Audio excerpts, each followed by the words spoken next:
del Espíritu, llamados a oficiar delante de su presencia, llamados a estar en el lugar santísimo, celebrando a su nombre.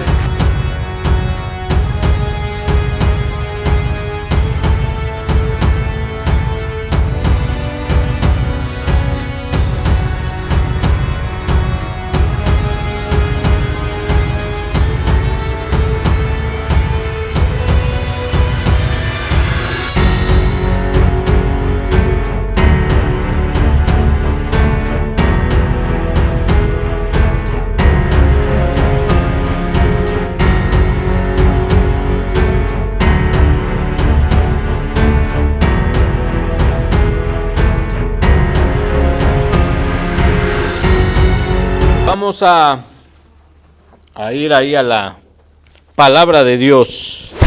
Y quiero invitarlo que me acompañe a Segunda de Timoteo, segunda carta, porque Pablo escribió 2 cartas a Timoteo, pero quiero que vayamos a la segunda carta, en el capítulo número 3, segunda carta del apóstol Pablo a Timoteo, capítulo 3, verso número 1, y cuando estén ustedes listos pueden decir amén. Amén. Segunda de Timoteo, capítulo 3, verso 1. ¿Todos lo tienen? Para mí es importante que todos lo vean en la Biblia. Verso 1. Dice así la palabra de Dios: también debes saber esto, que en los postreros días vendrán, ¿qué cosa? ¿Cómo? Duro. Tiempos peligrosos. Porque habrá, dice, hombres amadores de sí mismos, avaros, vanagloriosos, soberbios, blasfemos, desobedientes a los padres, ingratos, impíos, sin afecto natural, implacables, calumniadores, intemperantes, crueles, aborrecedores de lo bueno, traidores, impetuosos, infatuados, amadores de los deleites más que de Dios, que tendrán apariencia de piedad, pero negarán la eficacia de ella. A estos, dice, a estos evita. Vamos a ocupar nuestro lugar. Nuestra hermana ya oró por la palabra. El mapita está, ponme el mapa, por favor. Está en el escritorio, está en la... No. Es la que está en el escritorio, ese me va.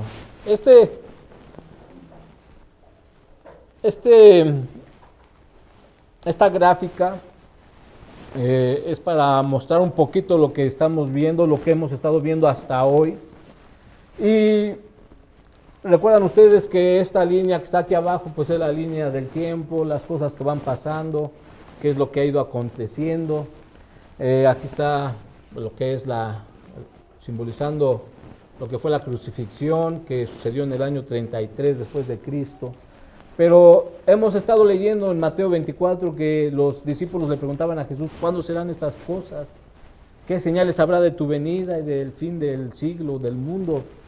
Y bueno, Cristo les decía que no quedaría piedra sobre piedra que no fuera destruida. Eso sucedió ya en el año 70 después de Cristo, en la destrucción del templo, cuando un ejército romano vino y acabó, pero literalmente acabó con el templo de los judíos. Y literalmente se cumplió esa profecía que Cristo dijo de que no quedaría piedra sobre piedra que no fuese destruida. Y fue una verdadera catástrofe la que pasó ahí. Y sucedió y se cumplió lo que Cristo dijo en el año 70. Pero la palabra de Dios dice que iban a ocurrir cosas importantes después. Y Cristo comenzó a decirles: mira, que nadie te engañe. Porque esa va a ser una constante en los últimos días. El engaño. Todo el mundo te quiere engañar. Hasta los que venden en la tele te quieren engañar. Llame ya. Aquí el té maravilloso, con este va a bajar 20 kilos en una sola semana. Y sopas, todas se emocionan, ¿verdad? 20 kilos, no hombre, manita, imagínate, con 20 kilos menos, hombre.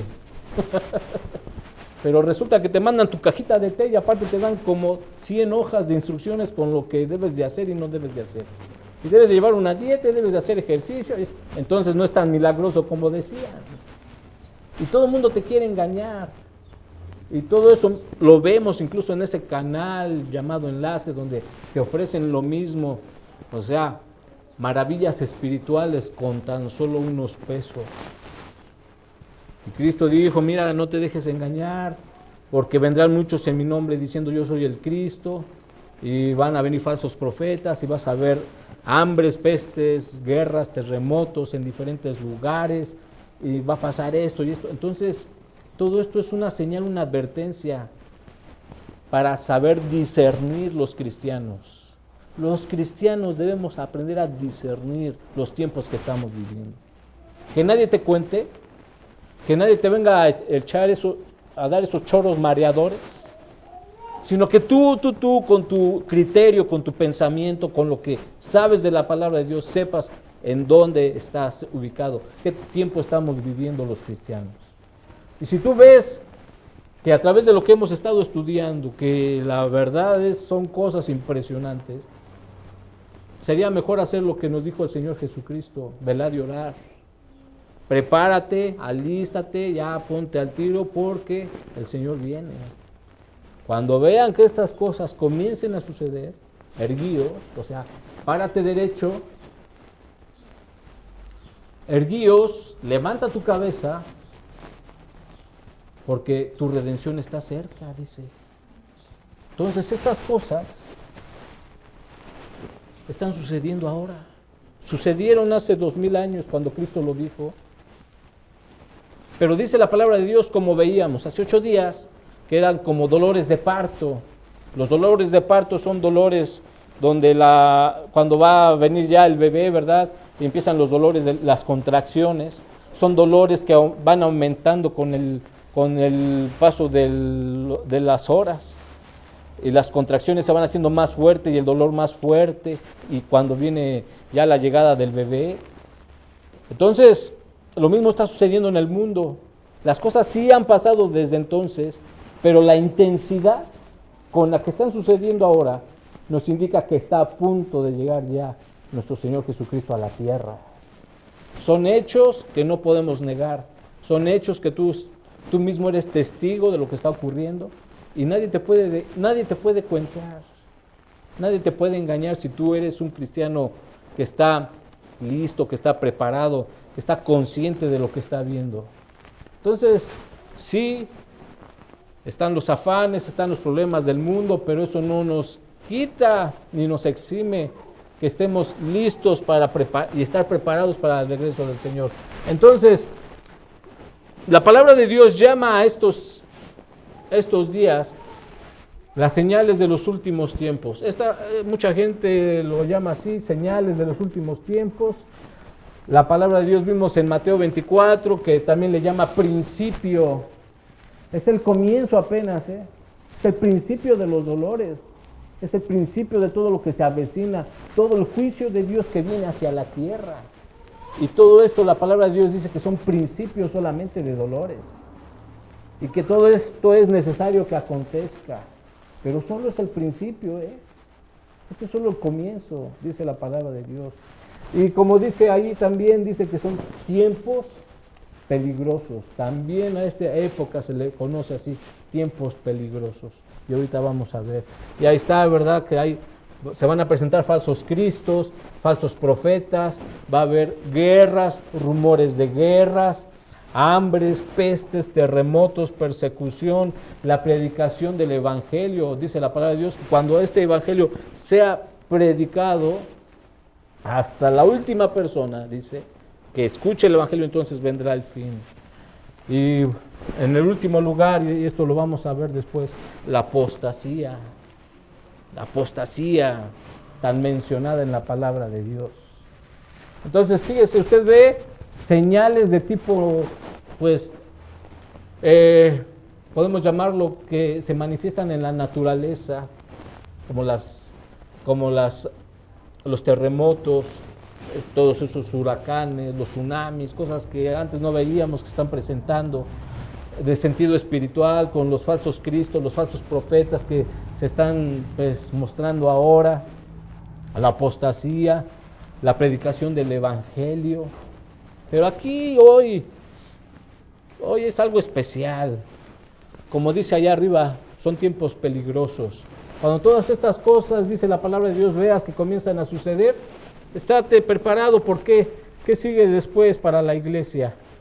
El arrebatamiento. No hay otra cosa, no hay otra cosa ya. Aquí me faltó una que se llama Israel, el pueblo de Israel, que también vamos a ubicarla porque es importante lo que está pasando con Israel y es una de las profecías que ya se cumplieron, pero así de forma impresionante. Y después de esto, el arrebatamiento. Nosotros ya no esperamos otro evento, hermano, ya no. Si tú crees que todavía estamos esperando que pase otra cosa, mira, en serio te lo digo ahora, ya no. Ahora solamente le queda a la iglesia prepararse porque el Señor viene ya. Así como dice nuestra alabanza, viene ya, mi Jesús viene ya y viene ya. Y debemos estar listos. Y Pablo le escribió esta segunda carta a Timoteo. Timoteo era un pastor joven, era un pastor que incluso quería declinar a su ministerio porque sintió la presión de estar al frente de una iglesia. Estar al frente de una iglesia no es sencillo, hermano. No, mire, no es nada sencillo. Es de las tareas más difíciles que pueda tener uno en la vida cristiana. Ser pastor. Y la responsabilidad es grande. El compromiso, hermano, es grande. Pero el amor a Dios igual debe de ser grande. Porque eso es lo que nos sostiene a los pastores. Timoteo se sentía con ganas de claudicar. Pablo le escribió una carta y dijo, Timoteo, aprende a luchar, sé fiel soldado de Jesucristo. Y Pablo tenía ese discernimiento de parte de Dios. No hay lo que hay ahora, ¿verdad? Usted tiene el WhatsApp, usted tiene esto y tiene aquello y se comunica. Pablo tenía que escribir su carta y mandarla, hacerla llegar. ¿Qué lo quieren pasar, Francisco? A ver.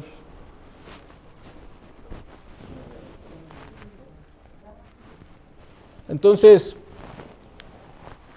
Pablo le escribió esta carta a Timoteo porque sentía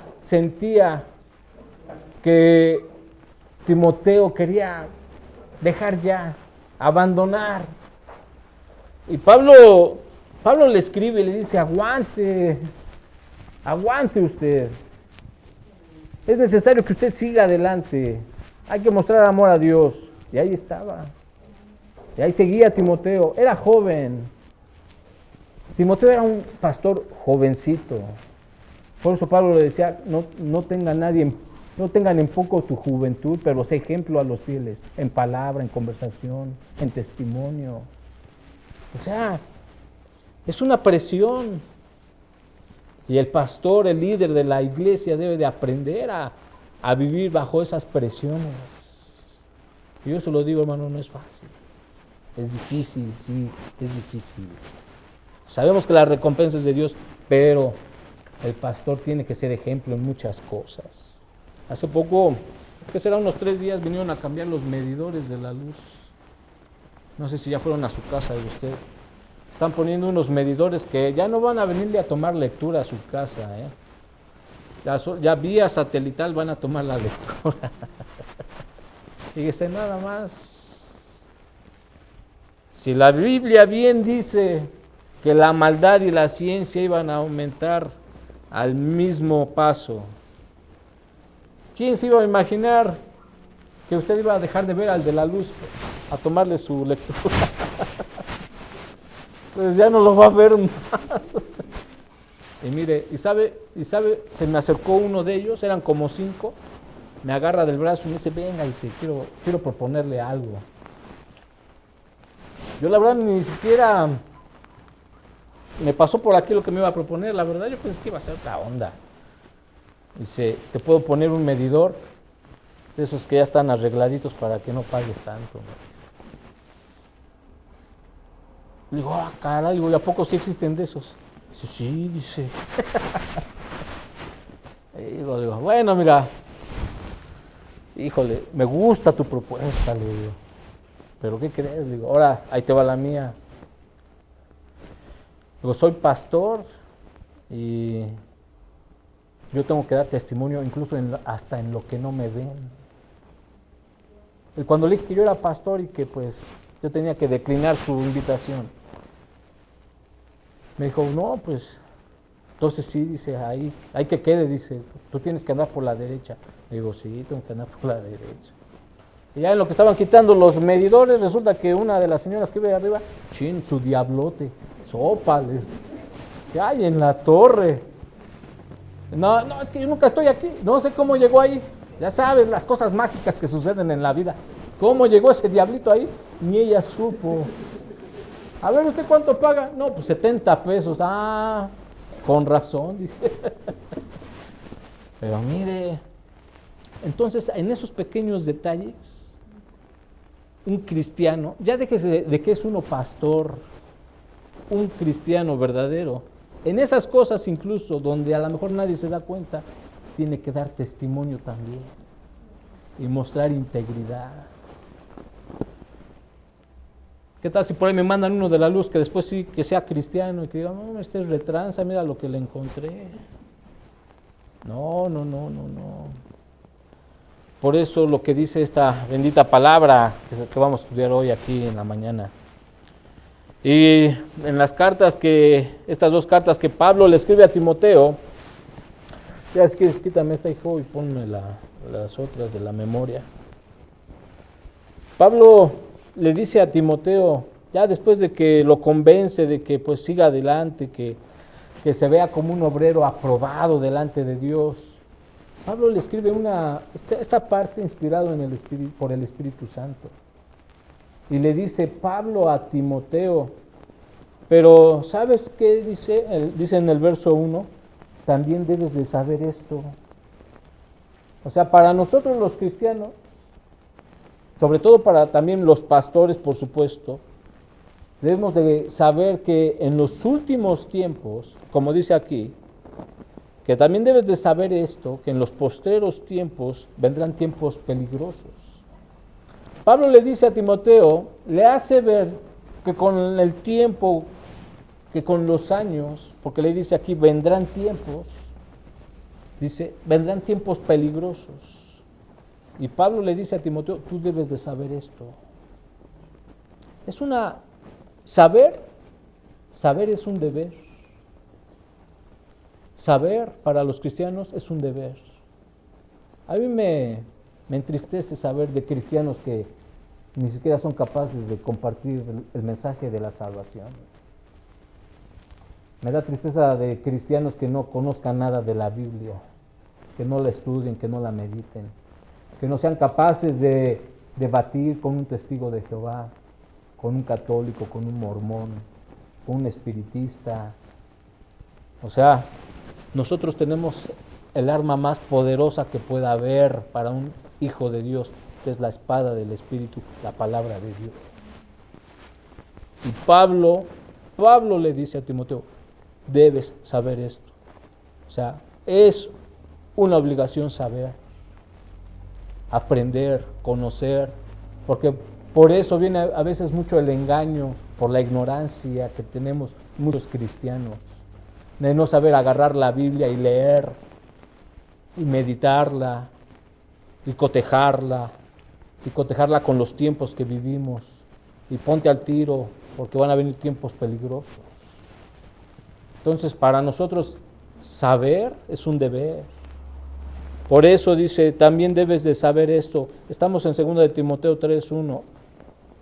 También debes saber esto, que en los postreros días O sea, Pablo está hablando de días postreros, días que van a venir con el paso de los años, que en los días postreros vendrán tiempos peligrosos. De todo esto que leímos ahorita de esta lista, yo le puedo decir que esta clase de gente abunda allá afuera.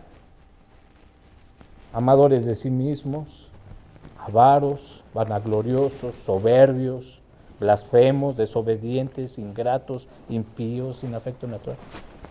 De esta lista, usted puede verlo allá afuera. Mucha gente es así. Vio lo que sucedió con el hombre del Ferrari rojo. Implacables, sin afecto natural, cómo golpearon a este muchacho ahí.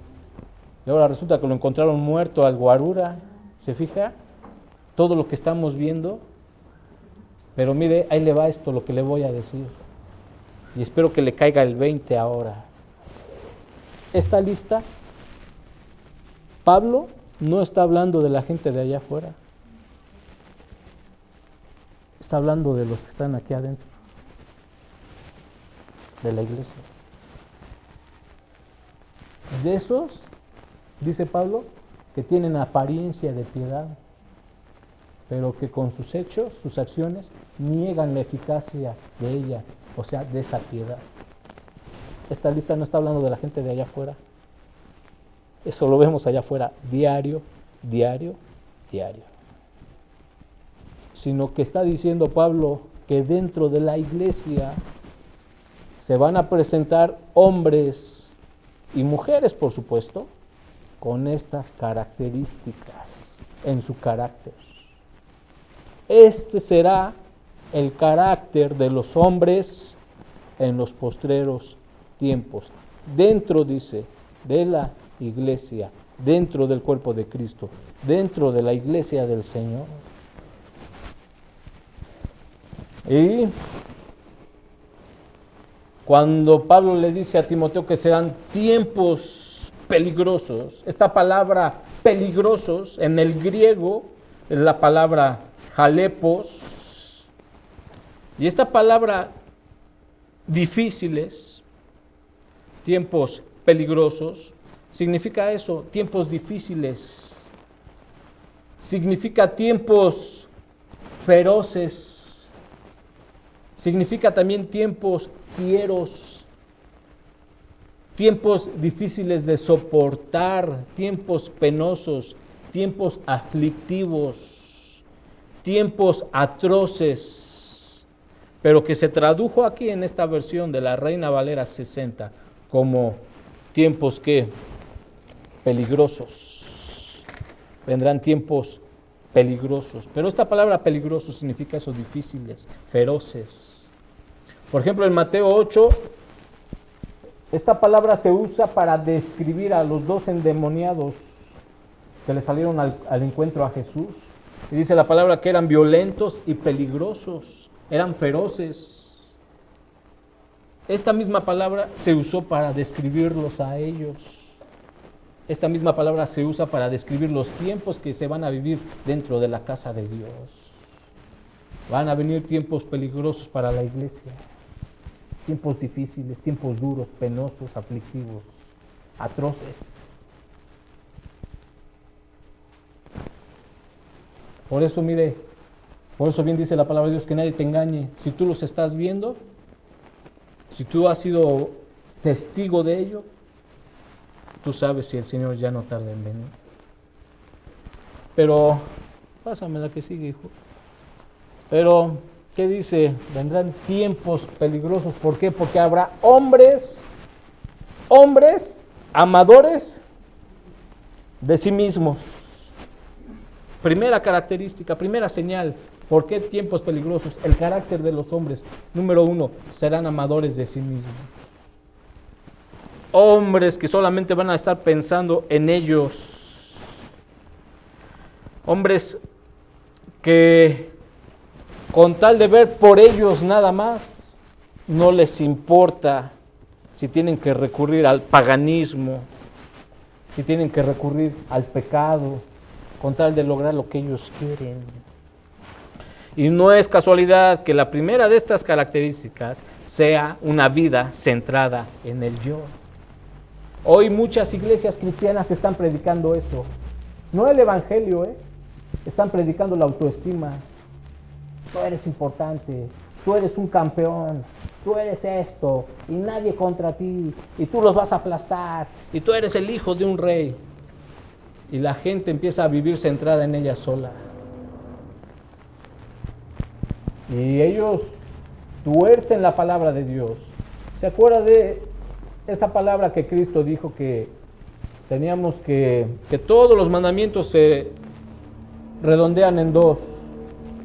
Uno, amarás al Señor, tu Dios, de todo tu corazón, sobre todas las cosas, amar de todas tus fuerzas, de toda tu mente, de toda tu alma. Y el segundo dice, amarás a tu prójimo como a ti mismo. O sea, 2 mandamientos dio el Señor ahí, ¿no? Pero ¿sabe qué enseñan estas personas? Que para que tú puedas amar a otro, primero debes de aprenderte a amar a ti. O sea, si usted va con un psicólogo, con un psiquiatra, le van a decir, aprenda a quererse, aprenda a amarse, para que usted pueda amar a los demás, para que usted pueda querer a otros. Pero entonces, ¿cuántos mandamientos dio el Señor? ¿2 o 3? Y ellos, ¿por qué le agregan un tercero? Que me debo de primero amar yo para amar a los demás. ¿Dónde dice eso la palabra? Si el Señor me manda primero amarlo a Él sobre todas las cosas y después amar a mi prójimo como a mí mismo. Y en las iglesias se está enseñando a la gente que tú eres hijo de un rey, tú eres hijo del rey, tú mereces esto, tú mereces aquello, tú mereces una cuenta en el banco, mereces una casa lujosa. Y todo centrado en el yo, en mí solamente. El amor hacia el yo, eso es pecado. Vivir solo para mí y ya no para los demás. Pero dice que son hombres amadores de sí mismos. ¿Y qué dice después? Avaros. Avaros. La palabra griega que se usa para avaros es una palabra que hace notar el amor hacia el dinero. Gente que está enamorada del dinero. Gente que para ellos primero está el dinero y después está Dios. Gente que ve más al dinero como un Dios, que viven para el dinero, van a morir por el dinero, sufren por el dinero, pero su corazón se identifica solamente con eso, con la prosperidad económica, con las cosas materiales. Si no tienen esto, si no tienen aquello, se sienten tristes. Si no van de compras, se sienten tristes. Si no traen dinero en la bolsa, se sienten tristes. ¿Por qué? Porque han hecho del dinero la forma en la que ellos se mantienen alegres, felices. Es lo que los hace estar gozosos. Pero el día que no tengan dinero en la bolsa, ese día están tristes. Ven al dinero ya como ese Dios que les da todo.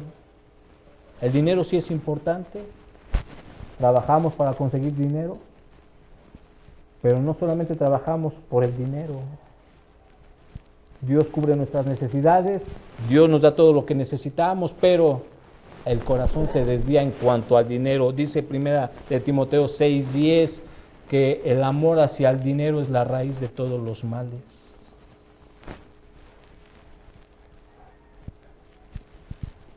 O sea, el dinero no es malo ni es diabólico.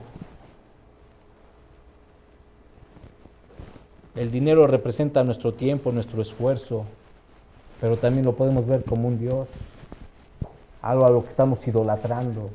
Y por lo que la gente como esta que está usted viendo aquí, es por la que prostituye su ministerio, por conseguir dinero, sacarle dinero a la gente. una persona puede más fácilmente perder su alma cuando vive en la prosperidad que cuando vive en la adversidad. Una persona cuando tiene, en cuanto más tienen, más se alejan de Dios. No hay tanta necesidad de Dios, no hay necesidad de orar, no hay necesidad de estudiar la palabra, no hay necesidad de ir a la iglesia. ¿Por qué? Porque papi dinero me ayuda. Y hay más peligro en un corazón que tiene todo, porque siente que no tiene necesidad de nada, que aquella persona que vive en una adversidad, en una enfermedad, está luchando contra algo y sabe que necesita de Dios. Pero esa es una de las señales, dice, de los hombres en los últimos tiempos, el ser avaros. No ayudan en las necesidades, no ayudan al que tiene necesidad, todo lo quieren solamente guardar para ellos, no bendicen a nadie. ¿Por qué? Porque para ellos lo es todo el dinero. Esa será una de las señales, es una de las señales que mostramos y que sabemos. Este cuate que está aquí, este es uno de los pastores más reconocidos de Estados Unidos, Joel Osteen. Joel Osteen, así se llama. Y él nunca, él prometió que nunca hablaría de pecado en su iglesia. Y tiene la iglesia más grande de Norteamérica. Y escribe libros y todos los vende. Y de todo obtiene dinero, tiene programas de televisión, tiene todo. Pero todo ¿por qué? Porque él prometió nunca hablar de pecado a la gente. Porque para él, dice, es importante hacer sentir bien a la gente. Aquí está Ana Méndez, el dueño del canal Enlace, Benny Hinn, Guillermo Maldonado, que tiene nombre de dinero, ¿cómo se llama? Cash Luna, la esposa de Guillermo Maldonado. Me faltó aquí César Castellanos, el creador del G12, un colombiano. Tantos que hay, hermano, que lo único que hacen es predicar por dinero. Pero ¿qué dice después? Que son también vanagloriosos. Dice, amadores de sí mismo, avaros. ¿Y qué dice? Vanagloriosos. ¿Sabe cómo se traduce esta palabra vanagloriosos en el griego? De dos formas. Una, fanfarrón, y la otra, fantoche. O sea, una persona vanagloriosa, dice, es fanfarrona, fantoche, pero también se puede traducir como arrogante. O sea, es una persona que ve con arrogancia, que se mueve con arrogancia. Y seguimos viendo estos fantoches en nuestros días. Son sabelotodos, todo lo saben, todo lo conocen, son arrogantes de lo que tienen, de lo que saben. Pero dice la palabra de Dios que de estos va a haber en la iglesia. Si es que ya los hay, yo sí conozco 2 que 3, que son bien fanfarrones, que vienen al púlpito y en vez de predicarte la palabra de Dios, hablan de sus viajes, de sus vacaciones, de lo que se compraron allá, de cuánto se gastaron en su viaje, de los países que conocen. ¿Se acuerda de un apostolillo que andaba por ahí predicando entre nosotros y que de lo único que hablaba era de sus viajes? Tuvimos una convención y se convirtieron 3,000 jóvenes. Hombre. Y luego hicimos otra convención allá y otros 2,000 jóvenes para Cristo. Eso es arrogancia. Eso es ser fanfarrón. Aparentan ser humildes, pero eso es lo último que podemos ver en su corazón. Ellos alimentan su orgullo hablando de esas cosas. Yo por eso les digo, cuando vengan a testificar, Cuando se levante usted en su lugar a testificar, testifique el poder de Dios. Testifique de lo que Dios hizo, de lo que Dios es, de lo que Dios hace, lo que está haciendo con usted. Hable del poder de Dios. Hable del poder de Dios. De eso hable, de eso testifique. Pero no venga a testificar. Le doy gracias a Dios porque me permitió ir a Cancún 3 días y ahí estuve a todo dar. Ahí estuve allá sentado bajo la sombra del parasol con un coco a mi lado y pidiéndole a Dios por todos ustedes.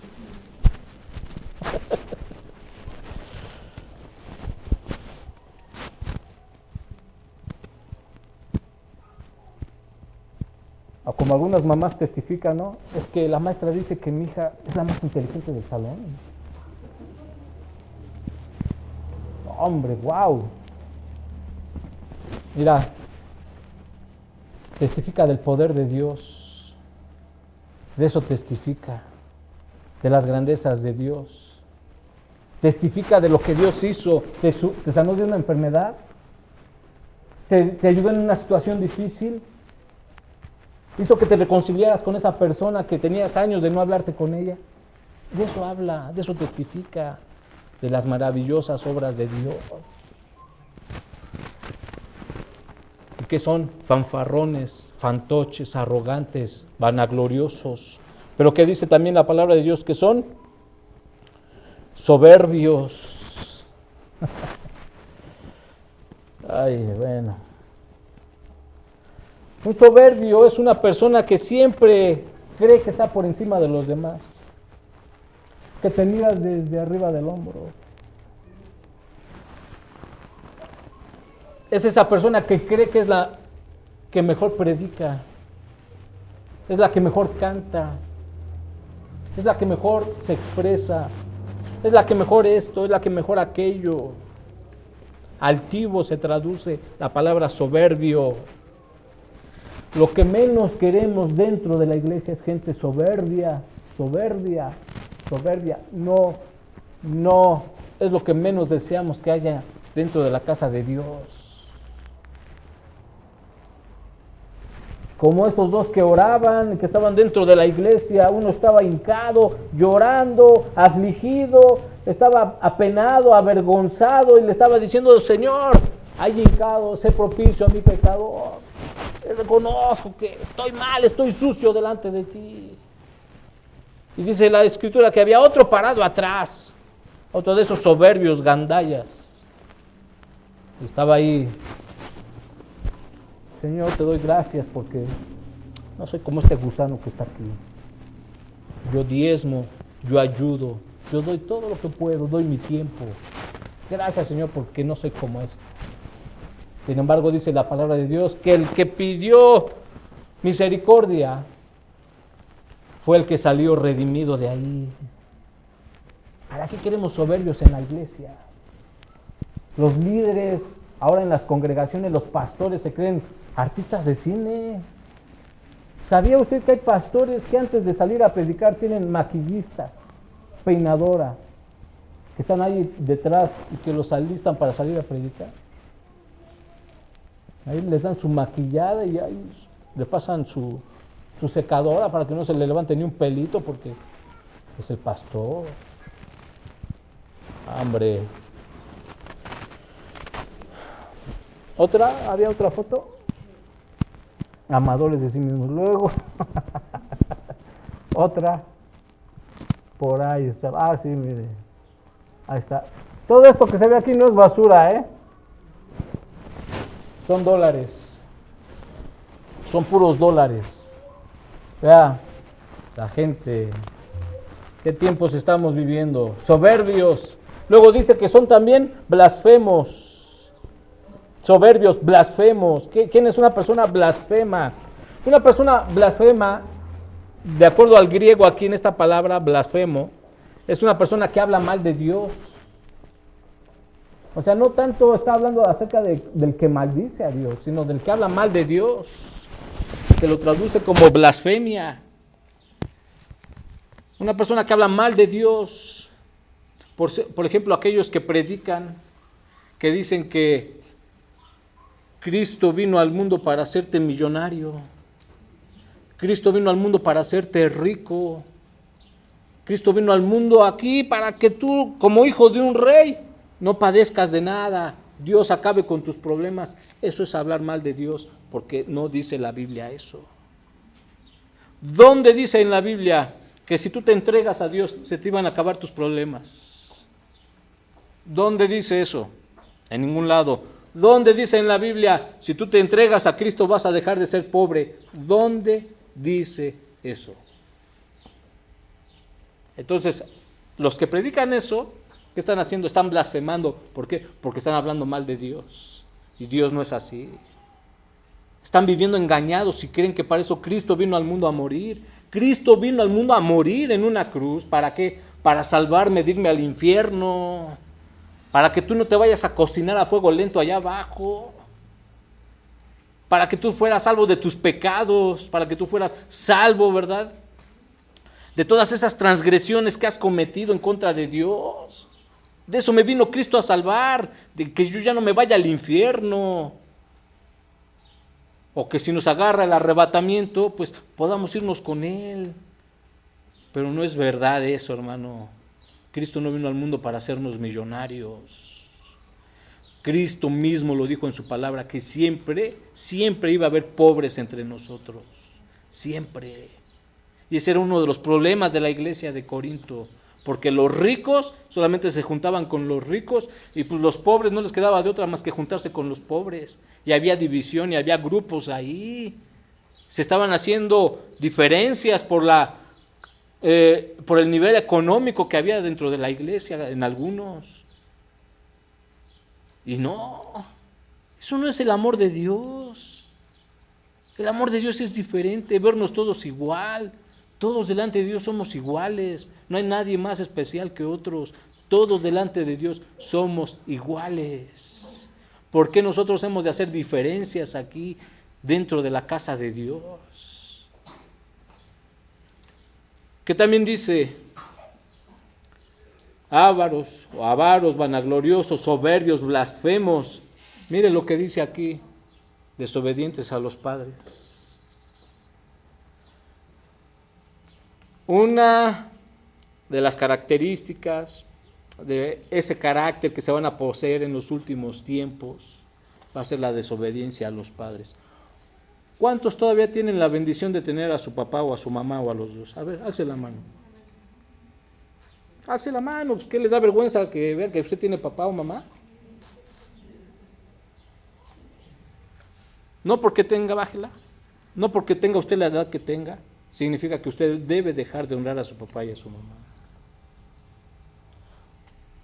Los jóvenes, estamos viviendo tiempos en los que los jóvenes, los niños, los hijos creen que al cumplir cierta edad ya no tienen que darle cuentas a nadie. De por sí crecimos en una cultura, hablando en el sentido evangélico, donde se creía que porque un niño nacía en un hogar cristiano, el papá y la mamá cristiano, y los hijos ya nacían cristianos. Si usted cree que su hijo es cristiano, que porque tiene 2 años, 3 años, 5 años, los niños a esa edad no entienden nada de esto.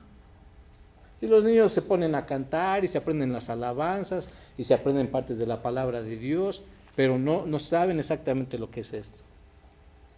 Pero cuando los jóvenes empiezan a encontrarse con el mundo, a encontrarse con todo lo de allá afuera, y si usted sigue creyendo que su hijo es cristiano, está usted bien equivocado. La salvación, oigan los jóvenes y los que son hijos, la salvación es personal. El hecho de que tu papá y tu mamá sean cristianos no significa que tú lo seas. Y ustedes, papás, también no den por hecho eso. Los hijos son desobedientes a los padres, dice aquí, en los últimos tiempos. Si había algo en la antigüedad que era algo ya que se sentía como parte de la cultura, que esto no tenía vuelta de hoja, los hijos tenían que honrar a sus padres. Esto era necesario. Incluso si algún hijo llegaba a golpear a su papá o a su mamá, dice la Biblia que tenían que matar a ese hijo a pedradas. No puede ser que le levanten la mano, menos la voz. Pero los hijos crecen menospreciando a sus padres ahora. Creen que porque saben más que ellos o porque estudiaron más que ellos, los hace más inteligentes que sus papás. No es cierto, ¿quién les dijo? Pero no te vayas con la finta de que tu hijo nació cristiano y así va a ser toda la vida. Enséñales, háblales, predícales la palabra de Dios. Se van a enojar. Es más, un día te van hasta querer dejar de hablar porque tú les hablas la palabra de Dios. Háblales la verdad. Dile a las cosas tal y como se deben de llamar. A las cosas que se tengan que llamar pecado, diles pecado. Ahora hay una increíble polémica, dicen que porque las familias gays, que se están casando las lesbianas, sabemos que la palabra de Dios no lo permite. Y mire a lo que se está llegando en el mundo. Bueno, dentro de la iglesia cristiana, hay unas iglesias ya que están aceptando los matrimonios entre homosexuales. Esas condiciones, dice la Escritura, que iban a prevalecer en los últimos tiempos. Lo estamos viendo.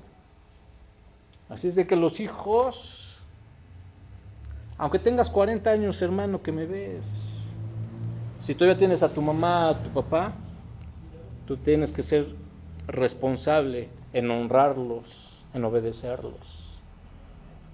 Pero tú te vas de la casa, te sales de la casa y ni le dices ahorita vengo, oye, ¿me das permiso? No, que porque crees que porque ya tienes 47 años, tú no le tienes que decir a tu mamá ahorita vengo. Y papás,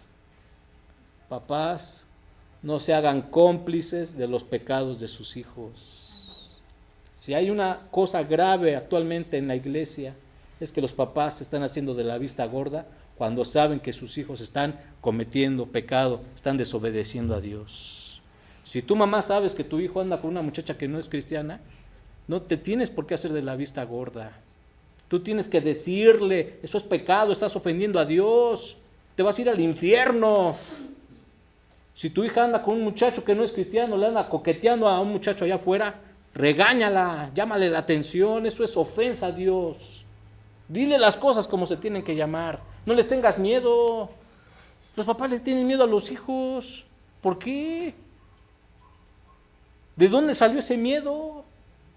Ay, se vaya a enojar y se vaya de la casa. Que se vaya, agárrale su maleta y prepárasela tú mismo, ándale, hijo. A ver, ahí está, yo te ayudo. Que se vayan, hermano. ¿Tienen los pantalones para ponerse al brinco a los papás? Pues órale.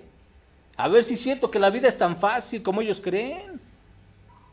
Pero no puedes tú hacerte de la vista gorda como padre. No puedes. Si tú permites que tu hijo esté haciendo esas cosas, te estás haciendo cómplice de sus pecados. Y Dios también te va a juzgar por eso, papá y mamá que me escuchas.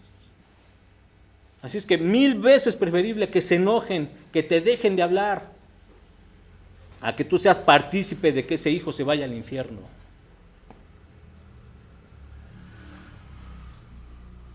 Y eso va a ser una constante de los últimos tiempos, la desobediencia a los padres. Pero que también dice que van a ser desobedientes a los padres y van a ser también ingratos.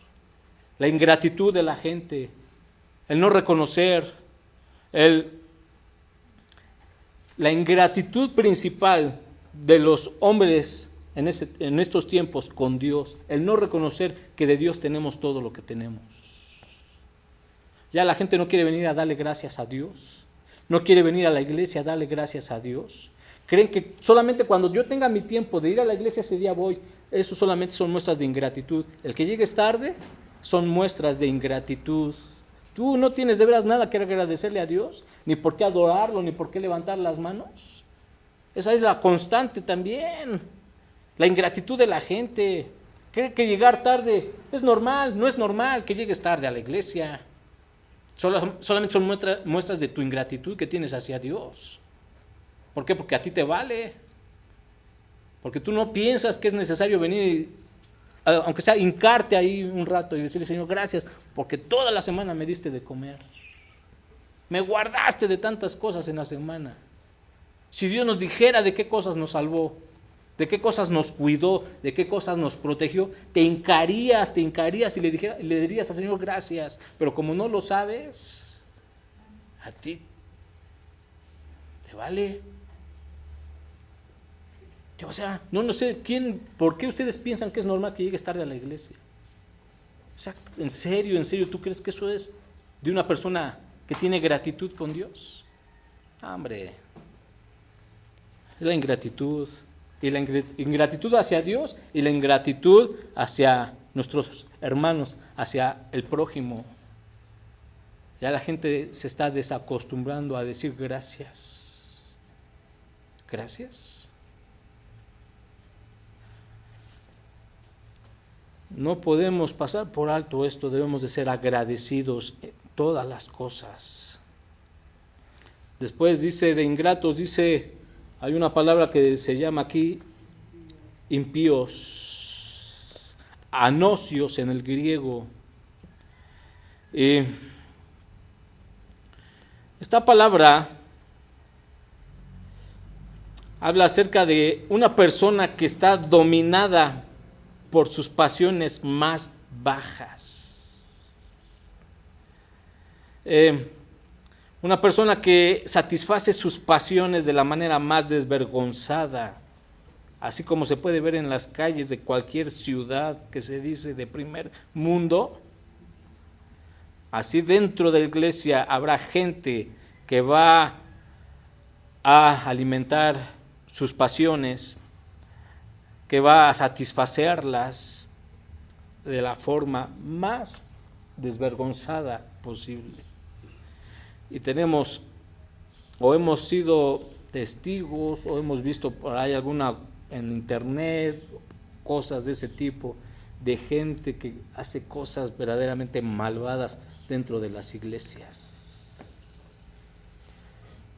Que la verdad hasta ni me dan ganas de mencionarlas. Pero hay muchos abusos de tipo sexual también. Y esas son las características de la gente que se dice cristiana y que está dentro de la iglesia. ¿Se acuerdan de ese muchachillo de la iglesia de Corinto que habla Pablo? Andaba con la mujer de su papá. Tal parece que era viudo el señor y después se encontró con otra mujer y el hijo le estaba poniendo los cuernos con la muchacha, le estaba poniendo los cuernos con el hijo. Y en la iglesia nadie le decía nada, nadie lo reprendía, ni el pastor lo reprendió. Y Pablo le dice a ese, expúlsenlo, sáquenlo de la comunión, entréguenselo a Satanás. Y ese es el problema también en la iglesia. Ya la gente se ofende por todo. No le puedes decir nada porque se enojan, se ofenden. Yo me entero de cosas. Yo sé de cosas. De muchos aquí de ustedes.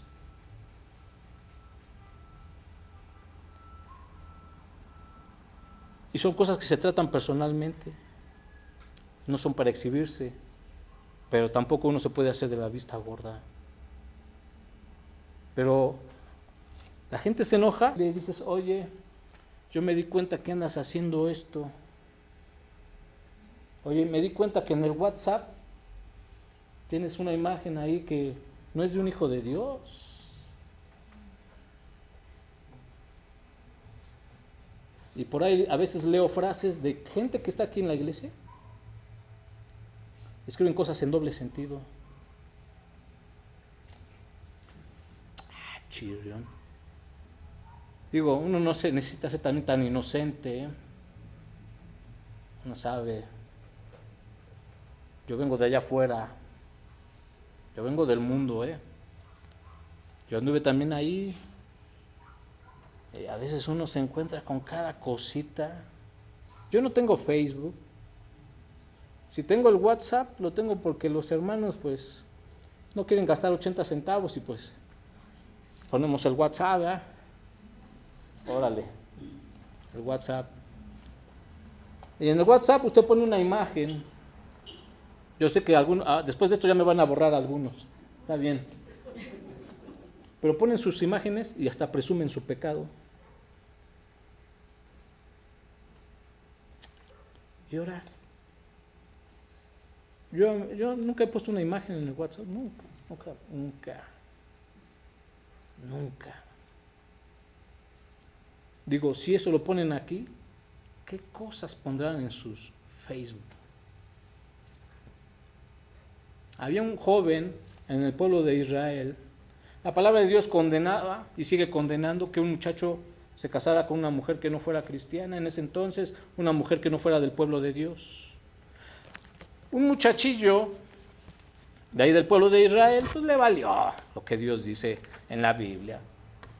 Se juntó con una muchacha que no era del pueblo de Dios y tuvo el descaro el joven de llevar a su prometida bajo el brazo, a su novia, ahí en medio del pueblo. Le valió que lo criticaran, le valió que le dijeran, no le importó. Él llevaba a su Miss Universo ahí del brazo. Y venga, chepa acá, mi reina. Y dice la palabra de Dios que había un hombre celoso de la palabra de Dios, que los vio. ¿Y saben qué hizo? Agarró una lanza y los atravesó a los dos. Y si ustedes piensan que se lo tomaron a mal, todo lo contrario. No le quiero decir que eso es lo que voy a hacer yo ahora, que bien se lo merecerían algunos, pero no. Ahora la espada es la palabra de Dios. Y ojalá y se esté introduciendo en tu corazón con lo que estás oyendo. Porque si ese día te llega, te va a sorprender como ladrón. Así es de que, así está la escritura. Me voy rápido. Dice, ingratos, impíos, sin afecto natural. O sea, gente que ya no tiene ese amor por las cosas que de veras lo ameritan. Ya no va a haber amor de los hijos hacia los padres, ya no va a estar ese amor de los padres hacia los hijos, amor por las cosas de Dios, amor por Dios. Ese afecto natural va a dejar de existir.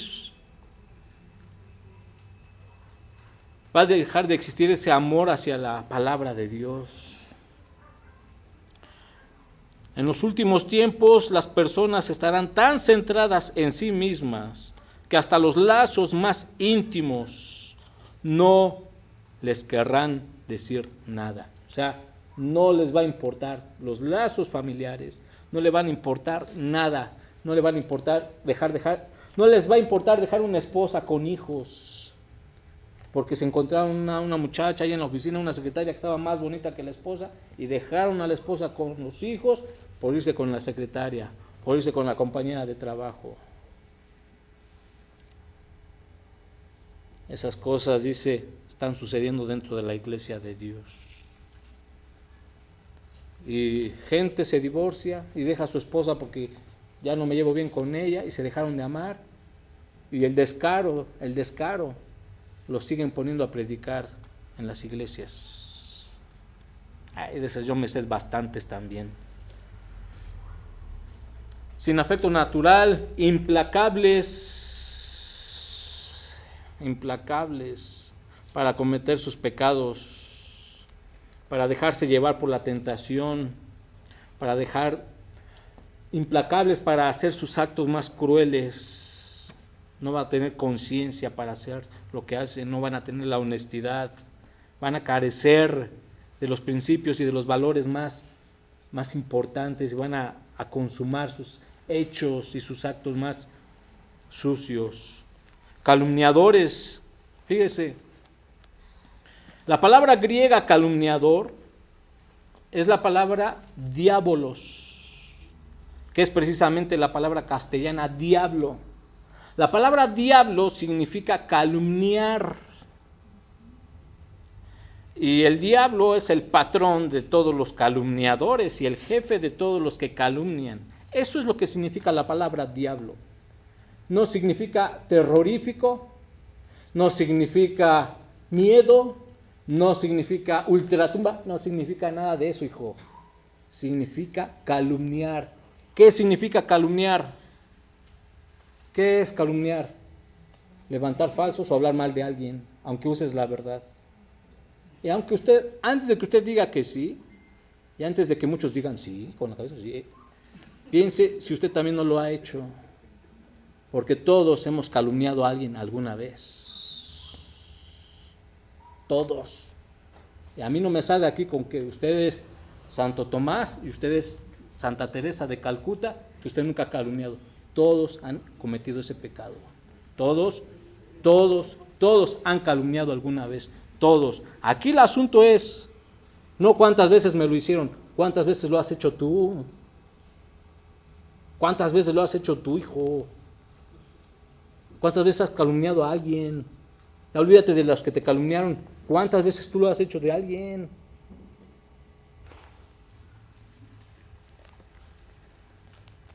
Si hay algo aberrante dentro de la iglesia, es precisamente eso, destruir la reputación de otra persona.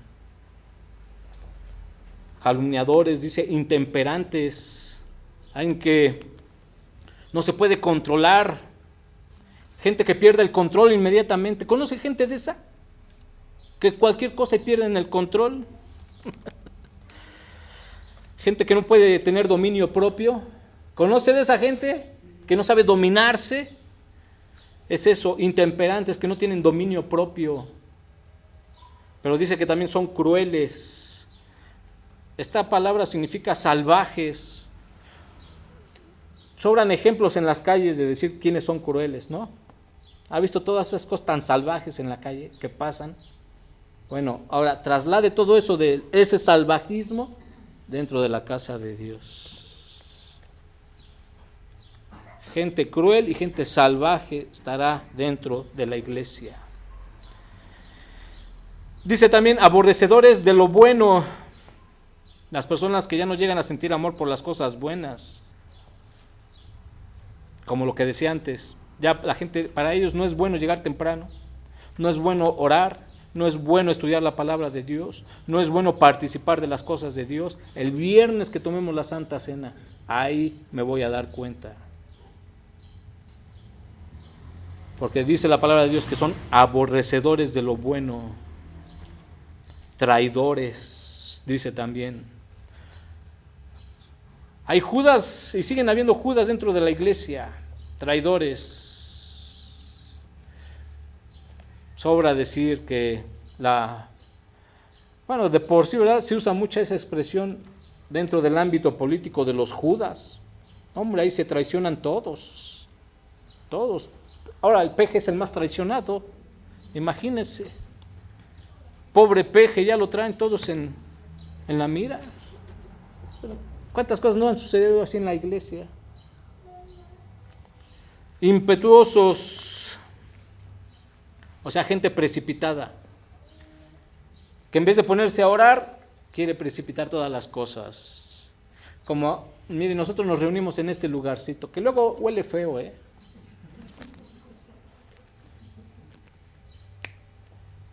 Y la gente dice, no, es que ya hay que salirnos de ahí, pastor, porque mire, que quién sabe qué. Espérate, hijo, ¿de dónde vamos a sacar para pagar una renta más alta?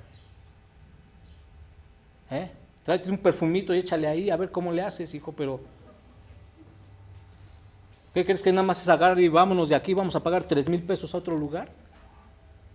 ¿Crees que es así de fácil? Esa es la gente impetuosa, gente que no piensa antes de decidir, ni tomar antes de tomar una decisión hay que pensar. O sea, no es tan fácil. Nosotros necesitamos la dirección de Dios.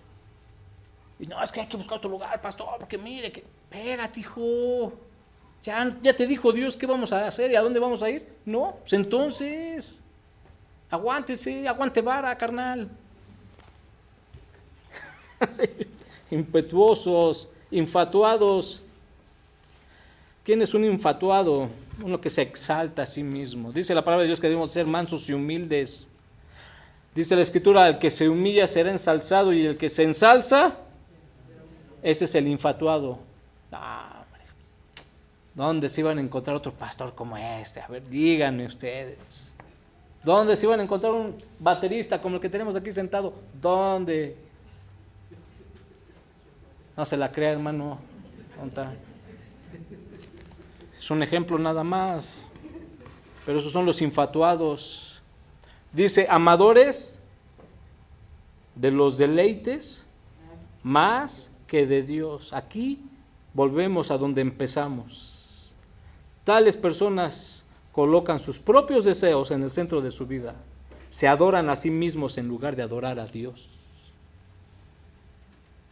Y dice aquí que tendrán, verso 5, que tendrán apariencia. La palabra apariencia es la palabra morfosis, que significa apariencia externa. Solamente es externo, no es algo de dentro. Solamente tienen la apariencia, se disfrazan como buenos cristianos.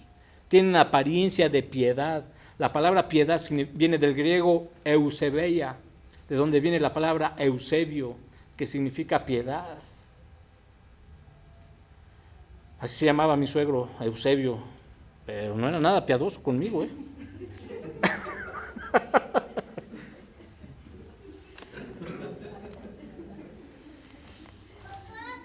Bueno, pero de ahí viene, tendrán apariencia de Eusebio, o sea, de piedad. ¿Cuántos en la iglesia tienen esa apariencia de piedad? Ay, mira, el hermano no rompe ni un platito. Ay, mira ese chiquitito que está ahí sentado atrás. Qué bonita carita. Tiene cara de angelito. Pura apariencia de piedad. Porque ya a la mera hora, dice la palabra, negarán. O sea, la palabra negar es contradecir, desconocer, rechazar. Negarán esa apariencia con sus actos. Óigalos hablar, óigalos cómo desprecian a la gente, óigalos cómo hablan mal de los demás. Es pura apariencia. Es un buen disfraz. Niegan la apariencia de ella, apariencia de la piedad. La palabra eficacia viene de la palabra griega dunamis.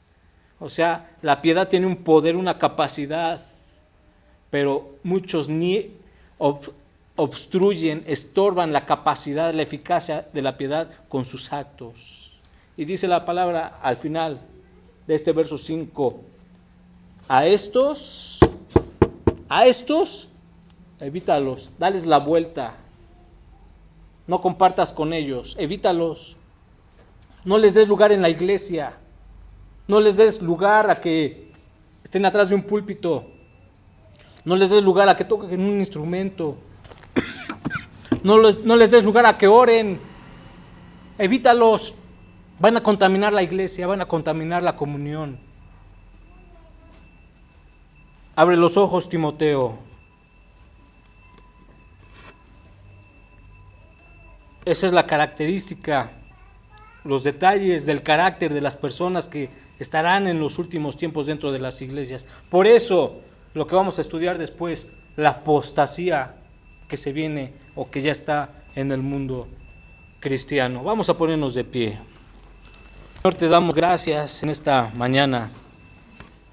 Bendecimos tu nombre, Dios.